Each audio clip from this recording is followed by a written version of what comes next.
Hey, Brendan here from Blue Light, and for those of you who haven't seen any of my videos before, over the past 5 or 6 years I've been coaching and supporting people through the police recruitment process. Well in excess of 3,000 people have succeeded as a result of my support, something I'm really pleased and proud about. So how do I support people? Well, I help coach them through the application form process, help coach people for the assessment centre, and for a lot of forces, either before the assessment centre or after the assessment centre, they have an interview, in-force interview, or sometimes called a senior interview. My guess is because you're interviewed by senior officers. Anyway, the makeup of this interview changes from force to force. I have not come across a force that has the same one as another. The questions tend to differ, but what I'm seeing now is a swing towards questions that are less competency based and more based around your values. It's really pleasing to see this, because I've always believed that you can train someone to be competent, but if you've got the wrong values, then you're in trouble. So previously in the assessment process, recruitment process, there's very few, if any, questions asked about your values, which frankly I find really bizarre, seeing as back in the 80s I was asked all sorts of questions about my values before I managed to succeed in getting into the police.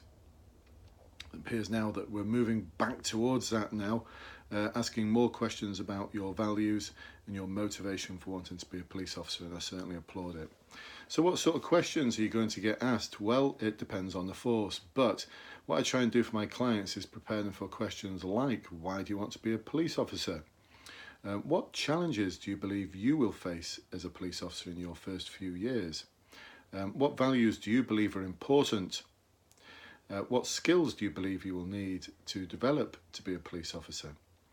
Tell me about a situation when you've had to do the right thing in challenging circumstances. And what have you done to research and fully understand the role of a police officer?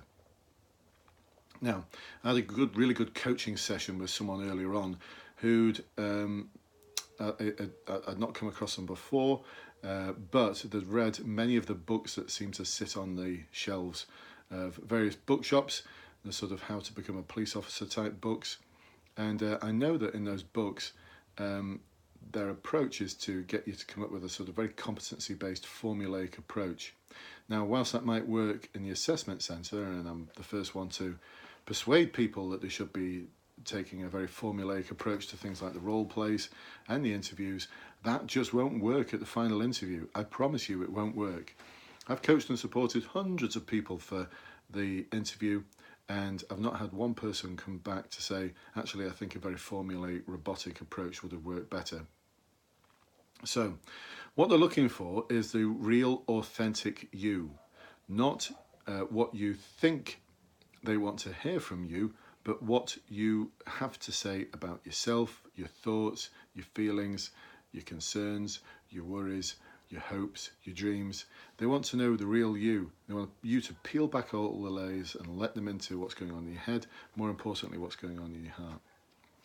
So the person who I coached earlier, when I asked him the question, why do you want to be a police officer, came up with a standard formulaic nonsense that I've heard before in interviews, and frankly, interviewers keep hearing this. Things like, I want to make a difference in my community, I just want to help other people, it's a job where no 2 days are the same, I believe I've got the necessary skills to be a police officer. How many times do you think they're hearing this nonsense?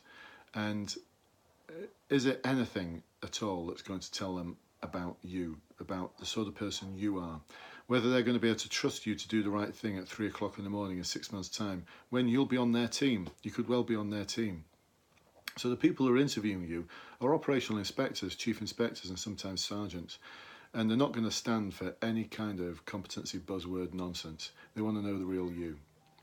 So what we did is we turned each one of the answers into a story about that particular individual. And that's the approach I'd advocate, starting with the beginning and having a middle and then having an end, and being really authentic about it. So when asked the question, why do you want to be a police officer, we then developed it into a little potted history of who had inspired that particular individual and how they'd been inspired and how they'd explored different roles within the emergency services and eventually settled on the police, and why they'd settled on the police. So it's a story which the individual as coping actually described as, only I can tell that story, it's unique to me, and that's exactly what we're looking for. We're looking for a unique story about you. So move that on to the question about what values do you believe are important, and this individual started rattling off the code of ethics. Now, that's not the answer to the question.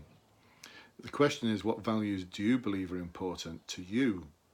And so what he came up with was care and compassion. And he explained why he believed those values were ones that he held highest, and how he'd actually implemented those values at times in the past, and how he believed that they would be really strong values to have as a police officer in the future. And because he actually believed in those values of being important, he came across as being very authentic and very passionate about those values. So care and compassion, you won't find those in the code of ethics, but they underpin a lot of the sort of standards in the code of ethics. But you could tell it was coming from him. It wasn't something he was regurgitating, so I like that as well. In terms of the sort of challenges you're going to face as a police officer, well, we explored that a lot, because that really does need unpicking. Working shifts, missing holidays, having to deal with some very difficult situations. It's not got the depth I'm looking for. So we explored the depth that the interviewers probably will be looking for. And once again, it came across as being very authentic and very genuine and very unique to that particular individual. Same goes with the sort of skills that he needed to develop, and we battered around that sort of situation where he'd had to demonstrate integrity, so essentially doing the right thing in challenging circumstances, and how to actually get that over, that it was really a difficult situation, and how they were under pressure to do something which they didn't believe to be the right thing.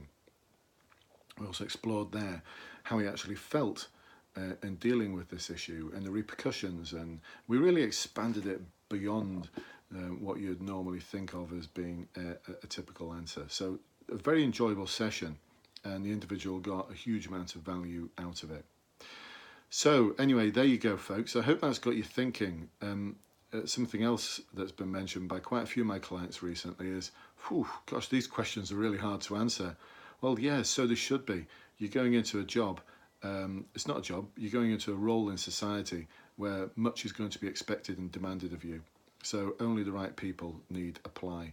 And that means it's right, I think, to be asked some really tough questions to get to the heart of what your values are all about. So anyway, here we go, shameless plug time. If you've liked this video and you're on Facebook, then please do comment below, add any comments that you might want, or ask about joining my secret Facebook support group. Over 3,500 people now, all supporting and enabling each other, guiding each other through the police recruitment process. And I chip in on a daily basis as well, just to offer some words of wisdom and advice. Well, I hope they're words of wisdom.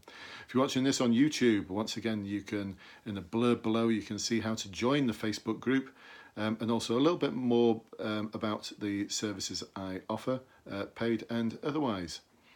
So there you go, folks. If there's any other questions that you might have, please do ask in the comments box. Or send me an email or a text message or a messenger on Facebook or Twitter or whatever else, carrier pigeon. I don't mind. Sometimes you might have to nudge me a little bit though if I don't get back to you first time, because I get so many messages every day and so many questions every day. But I'd be delighted to help answer them for you. I look forward to catching up with you in my next video. Speak to you soon. Bye bye.